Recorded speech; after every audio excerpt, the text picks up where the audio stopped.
This is Gerardo Del Real here live at the 2024 Beaver Creek Precious Metals Summit. Joining me today is the VP of Exploration for one of my favorite silver and now a little bit of gold plays, Dolly Varden Silver, Mr. Rob Van Egmond. Rob, it's so great to see you in person. How are you, sir? It's great to be here. It's good to see you again.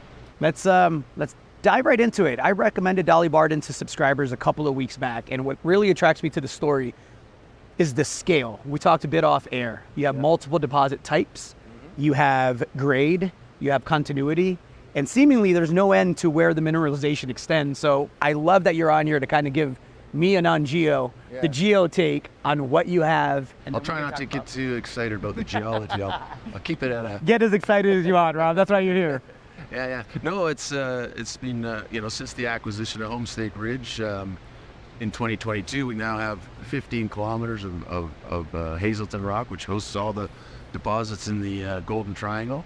And we're making discoveries as well as extending out known mineralization. So, like you mentioned, multiple styles of mineralization. We have silver veins with native silver in it. We have gold in shears in the north. So, it's kind of like when we went in there, we saw the silver at Dolly Varden, but in the rest of the Golden Triangle, it's called the Golden Triangle, but places like Skeena and Bruce Jack, they're all started on silver discoveries. Right. So we kind of knew, given the size and scale of the silver mineralization, we would probably be running into some sort of gold system, and that's what we're finding up at Homestake Ridge.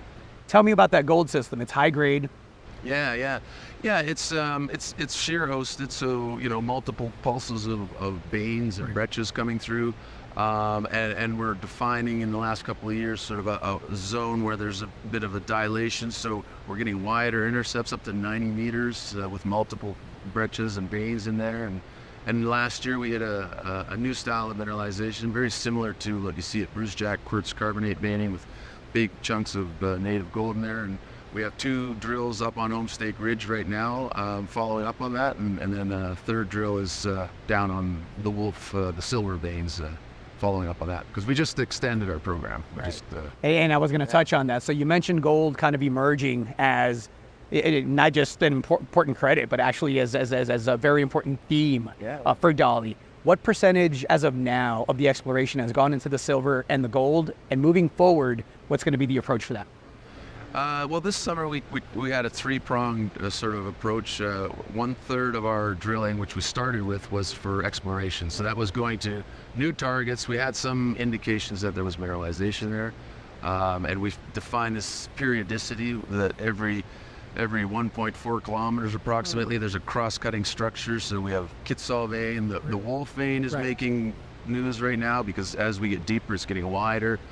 We just had a release on Monday, 650 grams over 20 meters, 21 meters. So, and then the next kilometer and a half north of north of Wolf is the Moose vein. And we kind of used the geometry that we've been finding at Wolf and applied it to that. And it's not as wide, it's 5.5 meters, but 950 grams per ton silver. And again, it's, that's just silver, no equivalents and things like that. So, and then the gold is the other third up at Homestake Ridge. So we've been focusing on the Homestake silver deposit. Last year we were more focused on the Homestake main, where there's about 800,000 ounces of gold. But the Homestake silver is about 50% silver, 50% gold in value. And there again, we're defining these wider dilation zones where we get multiple pulses and following up on some really good intercepts from last year. You mentioned expanding the program. I have to believe that you're a takeout target for several companies, and obviously there's one obvious potential suitor, right? I know you likely can't comment on that, but as far as maximizing value for shareholders, the expansion of the program, did that factor into trying to discover and outline as much as possible before a potential offer? Yeah, I mean, it's always a balance. As a junior explorer, what our job is to add value for investors is to increase the confidence as much as we can in what is there, and see how big it is. Right. Obviously, if you sell too early and then the buyer discovers all this stuff, you're kind of going, oh, darn, Had one. So that's how we add value, and so it's the quality and the amount and the size, and that's how you get your premium if you do sell it. Sure. And then of course, we've been adding ground. We're still always looking for consolidation.